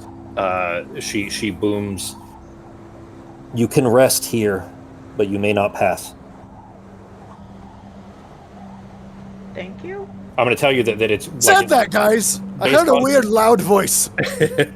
Based on the situation, it's clear that she's going against his orders. Like, he said no, and she was convinced enough to kind of argue enough to try to allow can you my friends time. sleep over? Ask your dad. Yeah, that chamber right there, Fox, there's enough space in about the center of that, a little bit to the north, where you can make the tree, and it'll fit. I'll make it over here then. Okay. All right, so Pineapple, Pogo, you might want to come back this way. We're gonna sleep. All right, I'm bored listening to this guy play the same freaking tune over and over. What, are you in the cantina? Learn something new as I start walking away. Oh, there's more over here. They were all over the place. In fact, there's a lot more that you guys didn't see. Oh, I didn't realize that we were going down into this hole. Where is everybody? You can see light coming from around the corner to the right. From part of it. If everybody's coming over here, I'm gonna Pardon me. use the Mass Cure Runes to heal myself and Nazim and anybody else who needs healing. Well, you should Before we probably... Oh, wait, we don't have any diamond dust for the other one, huh? Mm-mm. All right. What are you guys even headed for? Down a really big hole, apparently.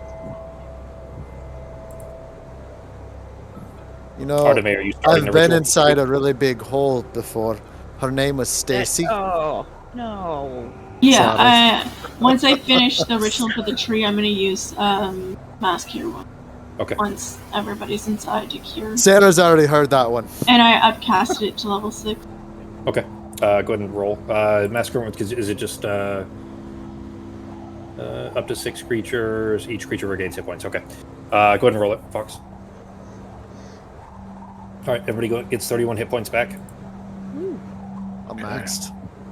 We have ours back to full. 31 for me. Pull it up. And they just said we're allowed to sleep here tonight. Or today, or whatever the hell time it is. Yeah, it is like 5 a.m. at this point, so you guys are going to be... Yeah. But you guys moved through the night, like moving up the hill, while the White Frosted Feeds was... No, you guys... Never mind, hang on. We did it during the day. Yeah. Oh, so... shit.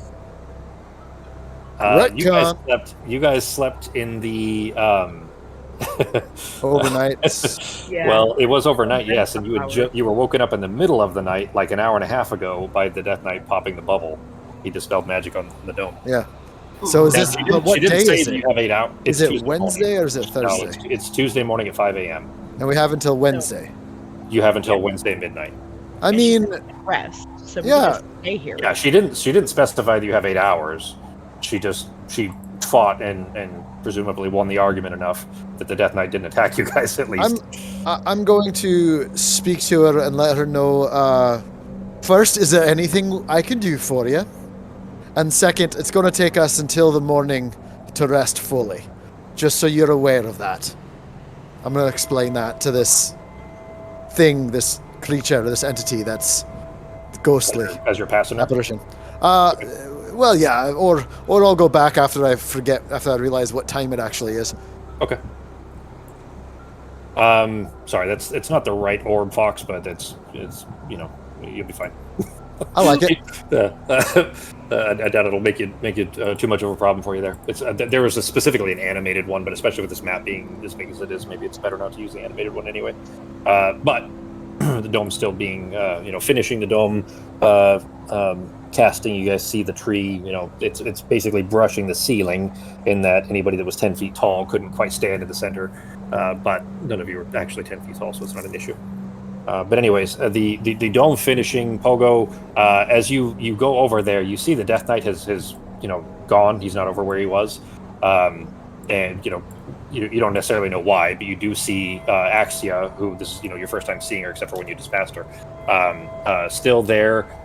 She, in answer, she says, "I've calmed him enough for now that you can stay as long as you must, but if you intend to go in that place still in the morning, this could be a problem."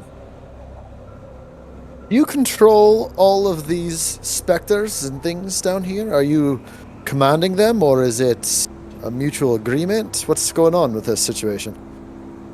Most are soldiers, so most follow Tiberius's orders. And there's no way that Tiberius and these other soldiers can help to defeat this creature behind the wall? Or is it just going to be any kind of past presence like a ghost or something? It just gets absorbed directly into it. They have will enough, so assuming that Tiberius wishes them to, but my concern is not that they would be absorbed, it's that your premise from the beginning that you would be able to destroy such a thing is folly. Well, to be honest, you destroyed some impressive things. Yeah, well, I mean, Pogo was just talking to her. I'm going to say she's up near enough to the dome, so you guys are all able to hear, yeah. Or I'm outside the dome, but I'm definitely, within earshot. She's near enough that all of you can hear. Avar is kind of sticking behind Shoke and just kind of peeking around around his leg, staring at her. Well, we don't want to cause trouble or anything. It's just we want to make sure, I'm just curious about the situation. How long have you guys been like this? How long have you been trying to keep this creature at bay? I ain't afraid of no ghosts. He doesn't speak for all of us.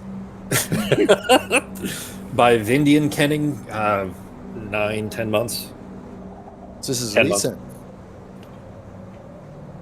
Something else is pouring through the thinny. Some other magic that is corrupting our senses and making things harder for us. Some unknown death magic. Oh no. At death magic, I'm just kind of nod my head. Never heard of it. She looks at Shoke and she says, "It's all around him." Would Moonbeam help? Would what help, Fox? Moonbeam. Yeah, she says, I'm not familiar with what you speak. I'll explain. Don't cast it, because it might. No, I'm just gonna put it there, so I'm not actually casting it, I'm just explaining without actually explaining. It's a spell that uses radiant damage, and shapeshifters can be reverted back to their original form. So if this conglomerate is similar to a shapeshifter, it would be taken apart in essence. But is it really a shapeshifter, or is it just... I'm not sure, that's the issue. I think it's probably more of a demon or something, some sort of dark entity. She makes a similar gesture that you had seen her make to Sarah earlier of uncertainty. I don't know what kind of creature it is. I've only seen it twice. Okay. It's monstrous, but of what form I know not. Well, I mean, we've killed some pretty big things. I mean, we were just on an island and killed this. No. Oh shit! We killed this cockroach that was the size of a house. Okay, not only did I forget that, but Sarah probably would have too. Okay. It was the size of a house, like maybe a duplex even. And we ended up murdering it, and it was magical, with all kinds of crazy bug magic. Give me. She's gonna look at Nazim. Okay, I was gonna say like give me. You know what? It's probably shit. I wouldn't even say that it's deception because it was said out loud, and just analyzing words of whether or not something would be maybe noticed or not. Nazim, give me a perception check with disadvantage. There weren't enough specifics, but there might have been small details here and there that rang bells. Okay. Here's my deception check too. Oh, that's the thing is it wasn't even. I mean, I wouldn't say that it was even a deception check, anyways, because you didn't lie after the fact, so it wasn't really. It was just a matter of the words were said and then stopped, and the stopping was the part that would have been potentially troublesome. Nazim, you didn't quite it wasn't clear that they were trying to say anything, in related to you at all. Blissfully unaware. Yeah, I mean, probably just with still being exhausted too. Is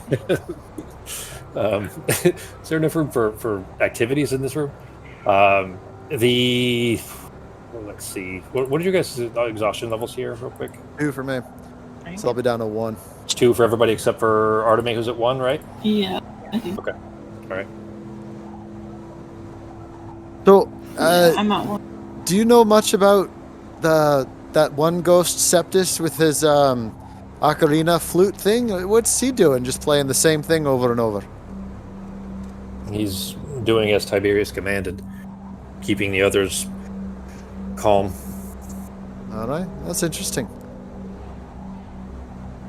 Do you know? So, out of curious, if we pass, I'm not saying we're going to, but if we went in and fought this creature, would you be able to seal the exit behind us? Or is this something where this thing's gonna get out if the opening's created? Because when we make a promise, we want to stick to it, but we, sometimes you can't. And I kind of look at Norak.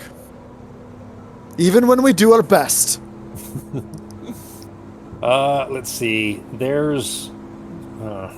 Give me a perception check on Pogo. I'm gonna have to make a roll here.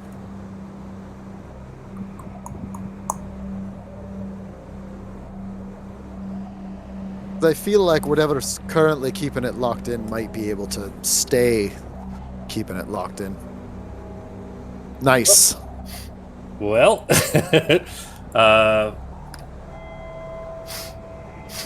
so there's. She doesn't give you a clear answer, and what she says is the creature is blocked by a wall that it should not be able to pass through. At least now. Our concern is more that the more spirits it absorbs, the stronger it gets, and eventually it will be able to circumvent the measures that have been put in place to seal it away. Got it. So basically, anyone going in there is just going to make that situation worse. Understood. Stop feeling the explosion. It's about to pop. Yeah. You're trying to sell me a sunburst? What is Starburst? What is that? Are you a commercial?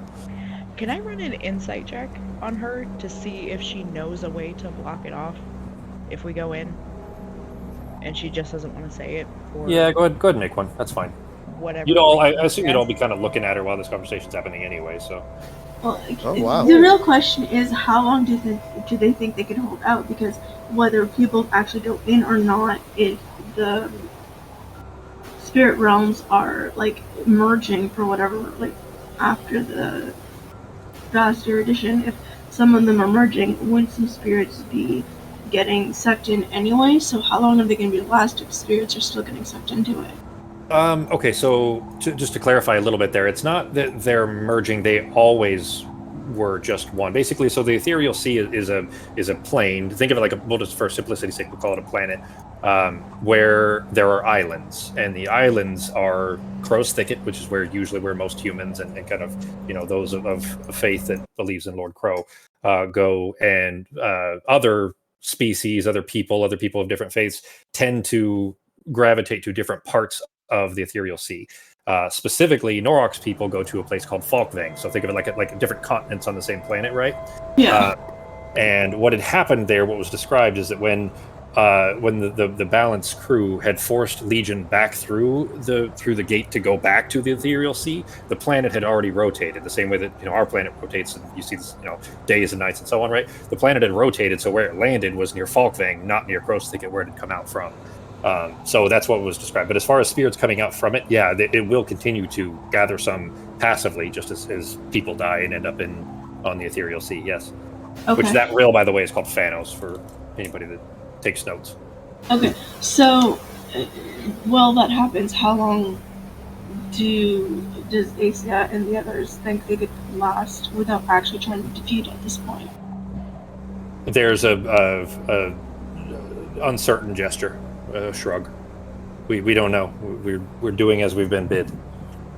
So when trying to defeat it and having some idea of what it is, or trying to get some idea of what it is by trying to defeat it, be in your best interest instead of just make an insight check, Arteme. Sarah, in what you were trying to kind of piece out of what she was saying to Pogo with that natural 20, it's clear that she evaded Pogo's question, and you get the impression that whatever you guys do, if you go down through that hole, they're not letting you back out. Do I get the impression they would come after us, or they're just not letting us out? I wouldn't say you'd be able to tell the difference between those two, even with a natural 20. That would be, you're not a mind reader. You're just, trying to decipher that. But it's quite clear that if you go through there, she won't have any ability to convince him otherwise, that you will essentially be sealed inside, whether that's by physical objects or, them just being at the top and not letting you out. Okay, I will use message to let the rest of the group know. Okay. Arteme, that in whether so it's clear that she knows something, but you can't gather what it is. She clearly is not telling you everything, Arteme. Mm-hmm. In answer to whether it would be in their own best interests to try to defeat it or not. That I'm even here having this discussion with you is certainly going to earn me some trouble. I'm doing what I can here, but you must understand that this is not a good plan. I understand. Thank you for talking with us, though. I will warn you that if you do intend to rest at some point, the dead down here will be very envious, and you may see faces and some looks of longing in the distance. They probably won't come too close. They're not fans of the light. Have you had a chance to explore these caves yet, or at least kind of get a layout? Or maybe we should set a quick reconnaissance before we take a nap, or you do a rest. Well, you can't. I mean, you can nap all you want, but you can't long rest you literally have a whole day. It is 5 a.m. and you guys won't be able to get the benefits of a long rest until. I mean, we'll ease up a little bit on it. We'll call it 8 p.m. So you basically have an entire day of just sitting here. So. If we explore the rest of the caverns and not go towards the hole that leads down, would we get attacked? Is that not okay to explore the rest? Tiberius is a dutiful man, a strict man, but not a dishonorable one. You have free reign of this place so long as you abide by the rules you've been given. Awesome, let's have a catch. Who wants to play football? We could do a quick little game, little 3-on-3. No? I mean, I'm all down for exploring the rest of this cave and figuring out what the hell else is down here. Do it. I'll come with you. At least. Norok, there's basically nothing down here. Well, It's we're all, gonna go explore anyways. Yeah, I mean, she doesn't seem to care. You're welcome to, so long as you don't try to go down there. Yeah, if you want to go, we'll just hop on the broom and go zoom around. Yeah, I want to go look around. Let's see. What are we in a cave? I want to look and see if there's any interesting looking mushrooms, and I want to see if there's any skeletons that look abnormal. I think that would be something interesting down here. I'll go ahead and tell you that you do see skeletons everywhere. rotate you guys. And they all, well, almost all of them look like they died violently. It's pretty clear, basically, that the battle that you guys saw the kind of end results of, from 450 years ago up on the surface, where there were skeletons that were pinned against walls, with a spear, things like that. The same kind of things all around it here. Skeletons that clearly died violently, and there's pits that are broken apart, some that are, jammed through with old rusted spears, essentially falling apart, that are kind of stuck to the floor, things like that. There's no Yogg bodies. It seems like all the Yogg bodies have been moved, but human bodies everywhere. Sarah's looking for anything shiny. Okay.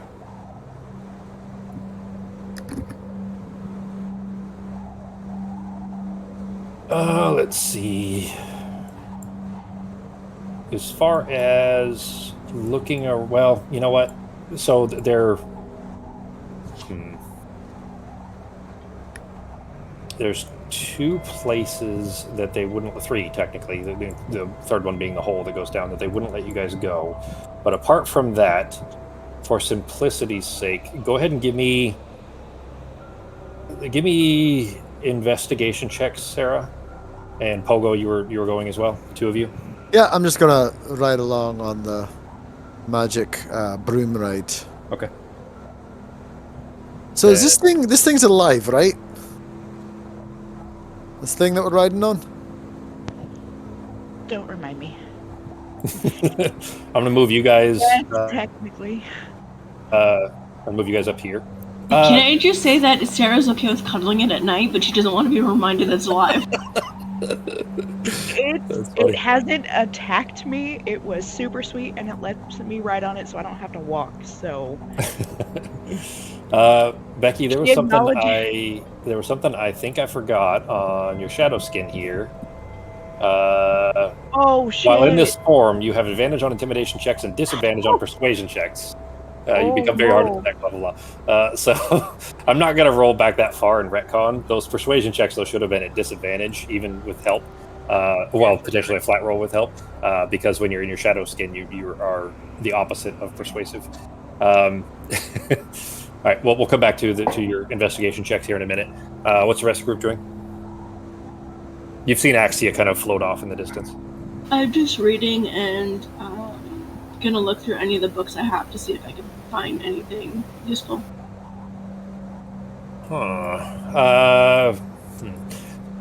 I guess give me which books you're checking, because you've got a couple. Whether they'd be useful or not really depends on what their topics are.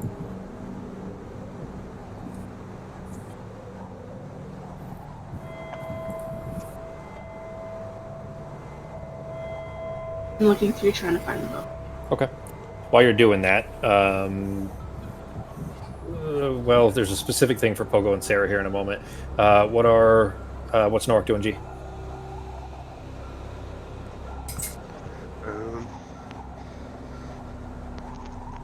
Is the Death Knight and Axia still over there, or did they leave? You saw them float. You can't see far enough. You saw them float out of the. You saw Axia float out of the visible light that you can see around the corner to the south. Okay. With your feral instincts and your passive perception, I'm going to say that you did hear the Death Knight floating that direction as well. He seems like he must be down to the south somewhere.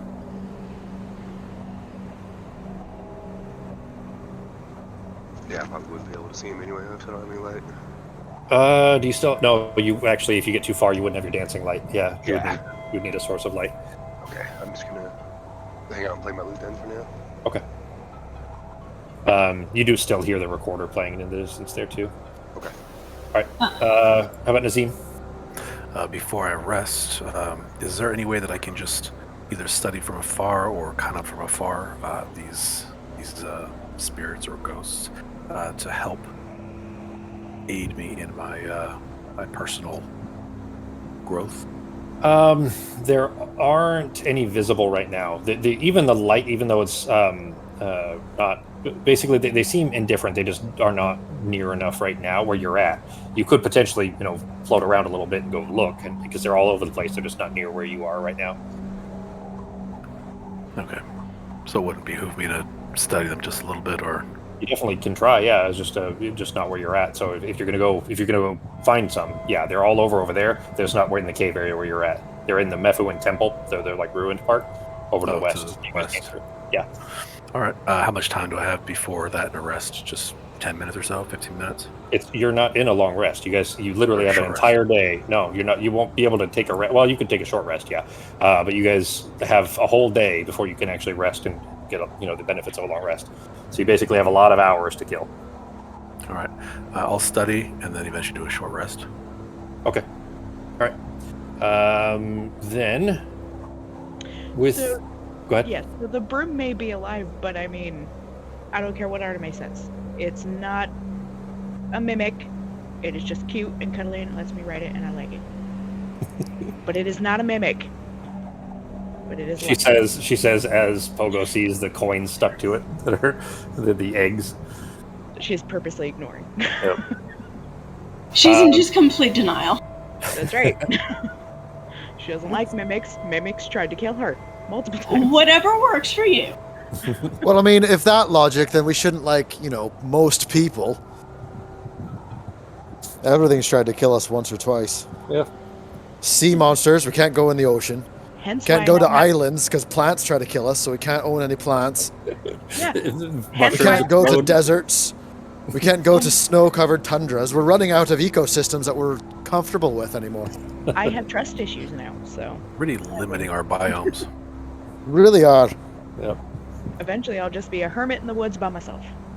Can't go in the woods. Woods are the worst one.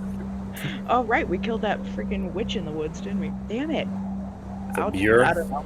I'll find You're something. saying this, and most of my stuff is plant related. Thanks. Well, I'm just saying we can't. Just because some mimics try to eat you, it doesn't mean necessarily they're all bad. My whip is great. Yeah, see, her whip is great. We're off exploring, so but Yeah. no, You can take the under- jabs. You're well rooted. I understand what you're saying. It just helps me cope better to not think of it as a mimic, because mimics freak me the fuck out now. All right, well, I miss Just Fred. saying. I mean, go ahead and call it a sentient being. Just do not call it a mimic, because it gives me the creeps. Arteme, in those books, between this conversation over the pineapple, then, specifically in the history of Kings of Old Vabby, there is a it's only maybe a paragraph that specifically refers to the Mephuin Kingdom. And the reason it's in there is because there were a few small skirmishes between the Vabians and Mephuin Kingdom as Mephu tried to expand through the Badlands, which is basically where the Crow Fort is right now. That the Mephuin Kingdom tried to expand too far south, and the Vabians tried to repel them. But there is a short mention in there specifically about King Jostin, who was the last Mephuin king, about the battle in which he died.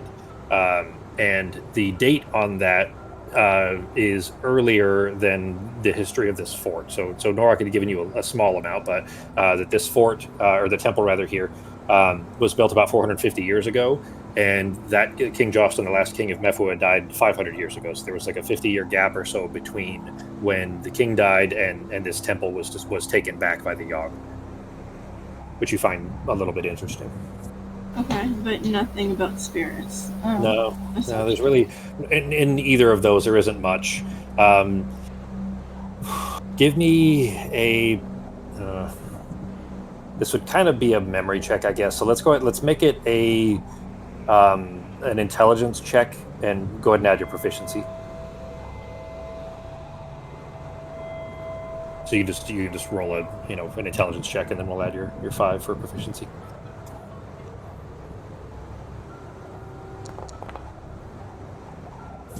All right, so 17. Some of the iconography on the armor that the Praetor Tiberius, the Death Knight, what he's wearing has royal indicators on it. You don't get he doesn't seem to be himself, but it seems like he has an armband that he's wearing that has a royal insignia that is King Jostin's. That seems strange. Why would a Praetor who isn't not a particularly high-ranking military designation, but that he has, a royal armband, one that specifically is marked with the, the sigil for the house that King Joseph belonged to. Okay. I'll share that with Sarah over, and I'll also share that with the others. Okay. And go from there. Pineapple. Okay. Uh-huh. All right.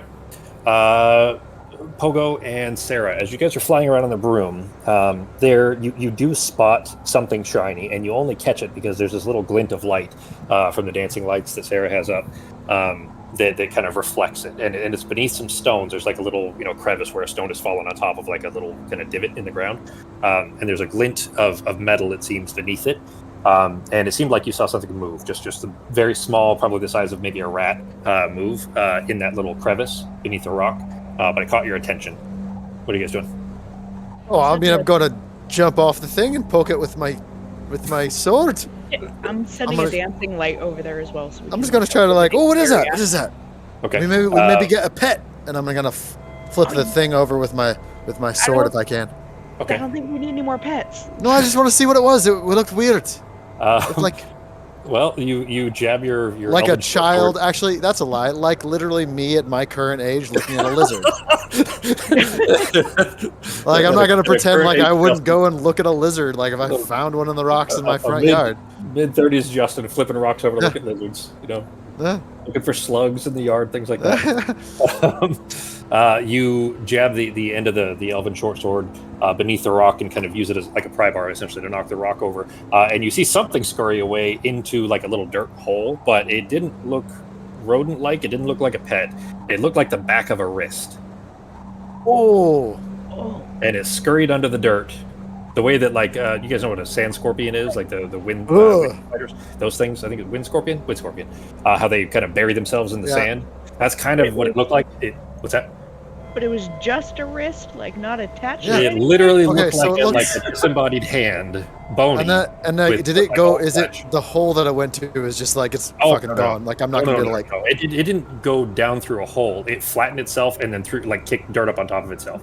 It's still sitting right there. Stop moving. Oh God. But also in this hole, so you knocked the rock over, and the glint that you saw is a good, decent-sized pile of small, shiny trinkets and coins, like small rings, amulets, jewelry, all silver and gold, maybe some platinum, but basically, old coins Mephu would make, it seems, and amulets and jewelry and things like that.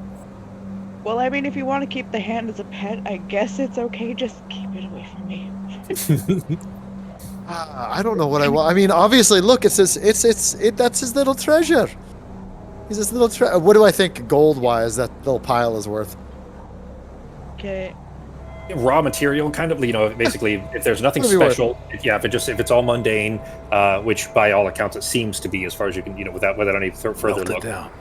Yeah, just selling it, it's probably, especially because Mephuan coins are harder and harder to come by and, have some historical value, it's probably 750 gold worth. If you can find, an analyst or a historian, maybe more.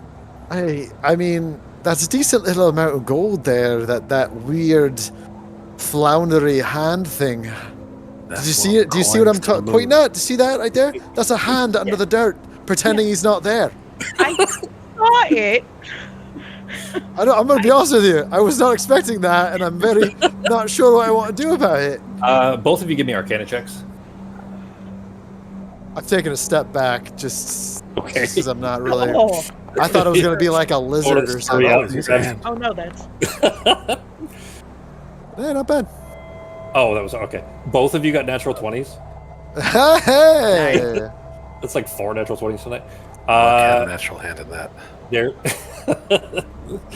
Sako's all over the puns tonight. It's for sure surrounded in threads of Corvalane. Of this ancient death magic that is... according to, I would say all of you were present for that. You did recognize that Axia had told you that Corvalane is trickling out. Yeah, it's trickling out of the. When thing. You say strings of Corvalane, is it coming off the hand or off the pile of jewelry and stuff? Hand, yeah. In fact, you can still see this kind of vague hand shape of Corvalane magic beneath the dirt. I mean, do you want to try talking to it? I mean, you guys are kind of connected. Sort of? I don't really know. It's a hand.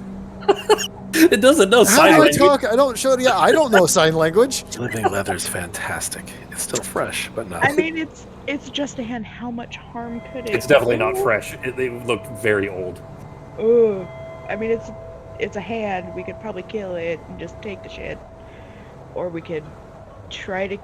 I feel like, what if And- there's more than? You know Can I what? remind everyone, we kill gods and we're afraid of a hand. I'm just. Gods are killed. I don't want to make like Makes- something else. All right. You know what? All right. I'm gonna go ahead and ready. I'm just gonna go ahead and ready my. Man, how lame is it that I forgot the word for Eldritch? There it is, Eldritch Blast. Okay. So I'm gonna go ahead and I'm gonna ready Eldritch Blast, and I'm just going to go try really quickly to grab Okay. the pile of coins. I could use and- main hand while you ready. Yeah. whatever- Do that, and if it attacks, I'll hit it with Eldritch Blast. Sorry, guy. We just want those coins, and you can. Does I'll put anyone the just rock back have, on top like, of it. A bowl, because we can just put a bowl over it. I mean, it Toilet is like paper half an underneath. arm. It's like half an arm. It's a sizable thing. Yeah, it's just. I mean, it's only a little bit above the wrist, like a couple Okay. inches of wrist and then the hand. Yeah, but is Okay. it like human Well- size or halfling size? 'Cause While we're both everyone is halflings. readying Definitely. spells and artillery and mass Well, it's just- arcana, just I'm gonna Eldritch look Blast. for like a box. Well, you're not Well, over it's too there, late. though. Yeah. 'Cause, I mean, if it's human size, that's gonna cover like the entire face of me or Pogo. Just do it. I'm already ready. I'm already ready. Just Face do hugger it. Style. Just go. Just go. I'm gonna just do the thing. Grab the Alright. coins. All right. Okay, so Sarah's trying to mage hand the coins. And I'm down. kind of Okay. yelling back at everyone, be like, I'm just gonna kill a little animal real quick. It's Okay. maybe. We found the the- hand. Sarah, then you reach the mage hand in mimicking it with your own physical hand. Although actually you're in shadow skin, so technically you could use your right hand anyways. The hand you're still missing.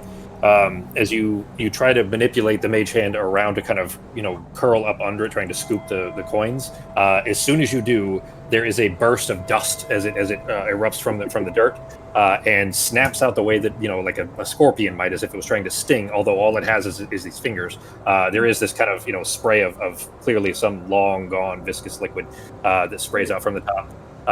As it just tries to grasp into the mage hand. As mage hand, you can't make it solid, right? That's only thieves that No. can do that, Yeah, it's or arcade trickster, I think. Yeah. Then it falls through it. Pogo, you do get I the would chance. to get Eldritch 100% Blast, attack it, and it would terrify me.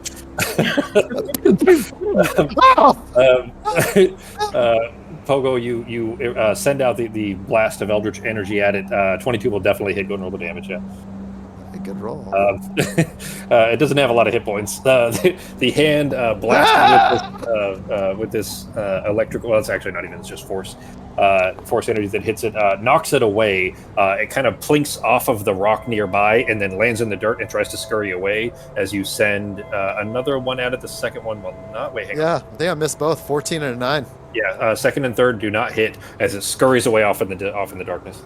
Sarah, you see it go around rocks in the darkness. You can still see. Don't like that. All right, did you get the gold? Let's just go. That's it. I'm done exploring.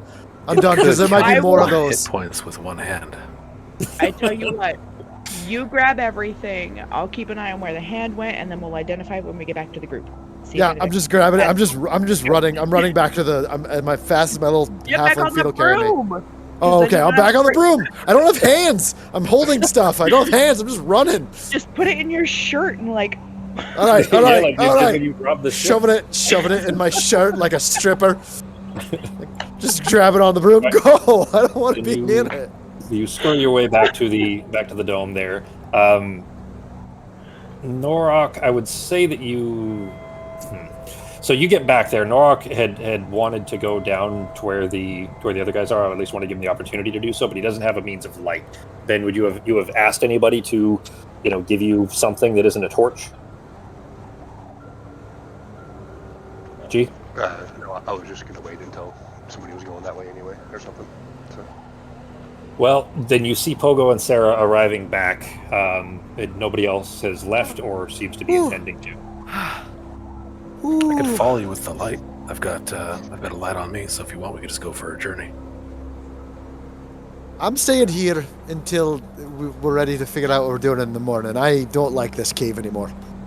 Yeah, I'm gonna. Ghosts were definitely at least. There's just a corporeal hand, like a hand, running around on its fingers. It wasn't corporeal. It was a real hand. Yeah, it was a full-on It real was hand. animated. Yeah, wait, it was incorporeal. Wait, No, it is No, it was corporeal. an animated hand. it was corporeal. It was a real hand, just running around on its fingertips, and then it would scurry in the fucking dust like a flounder fish on the bottom of a river.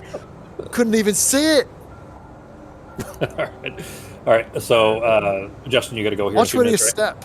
Yeah, I gotta go in 5. Okay. All right. Real quick then, before Justin goes. Well, in case, what are you trying to look for? Azim and Norak going off to the south, right? Yeah, I was just gonna go try to find either the Death Knight or the Axia. Okay. I'll We act can as a pick light up source their, and like, the second pair of eyes. if you You want. go with. Okay. All right. Then the both of you make it to down to where you were earlier in Norak, and you do see Tiberius the Death Knight there, and across the hole on the other side, you see Axia, who kind of turns and faces your direction. Okay. I was gonna say, excuse me. I was just gonna tell them that I know if we go down there that you guys are gonna seal us in there because you can't take a chance on Legion coming out. We would know him as named by Legion because of the Vaster Edition, right? That Yes. actually Yep. is a thing. Well, Yeah. that's what the balance team called them. So Okay. yes. Yeah. So if we go down there, you're gonna seal us in there to make sure Legion doesn't come out. But if we are lucky enough to defeat it, then you'll know because you can feel it, and then you'll have no reason to keep us locked in there. If we don't defeat it, then you won't have to worry about anything because we'll be dead in there. So why don't you at least let us in? If not, try to give us as much help as possible. If we stop this, then you guys can finally be at peace. I'm sure you're tired of being here, guarding this place, when you could be at rest somewhere else. See, kind of having to echo this ethereal voice across the hole there. She says, "Hold just a moment," and she turns and looks at Tiberius, and you see that kind of familiar conversing that they must be doing between the two of them. Give me a persuasion check, Norak. Nazim, did you speak at all during this time? I'm pretty much going to support whatever he's going with, acting as a physical and also kind of a social bodyguard. So if he requires an advantage, I can kind of chime in. Yeah, but I mean, if you were going to say anything, what would it have been in straight verbiage, so I can see whether you'd get advantage or? Basically, it's the help action, but it's not free. Like, you still have to tell me what it is you would have said. Pretty much I'll let him know that, we mean no one any harm. We're here to take care of our business. If something goes down, we will do our best to resolve whatever we may unleash. All right, go ahead and give me, Norak, a persuasion roll with advantage.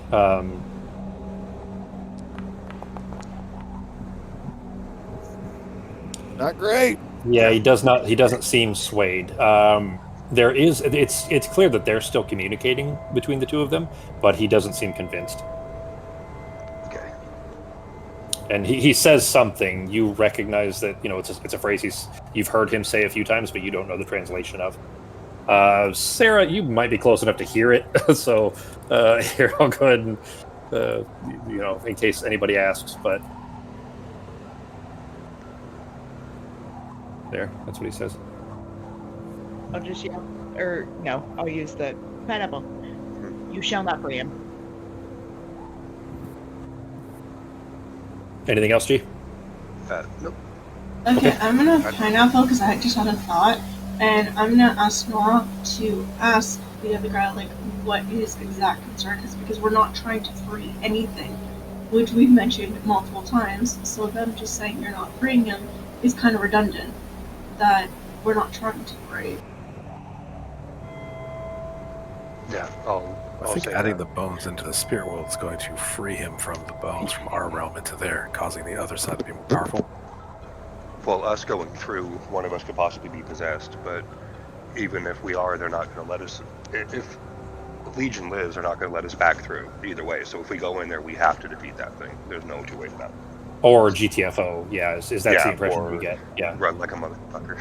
Yeah, through the portal, whatever other means of getting out. Yeah. Okay. But then you try to parrot that back with Nazim inputting as well. He doesn't respond. Again, he doesn't seem to understand what you're saying. Like he can gather bits and pieces of it because he understands some Vindian, but that's all. But Axia understands fine. She speaks Vindian fully. In fact, she's their analyst, she's their historian. But anyways, she replies that our concern is not that you would intentionally free him, but that his manipulations would find some way through, some permeance, some way to pass through the wall. Not that you would do it of your own volition, but that he can't be trusted in any way. Yeah. But again, if we go in, you guys can just seal us in there. Yeah. So that's our choice. And you guys won't have to worry about it one way or the other. Because obviously, if we're successful, you'll know, and you'll have no reason not to unseal it. So. Okay. I'm gonna say this in normal English, but what you hear, Norok is the only one that can understand what she says. She says in Ushak.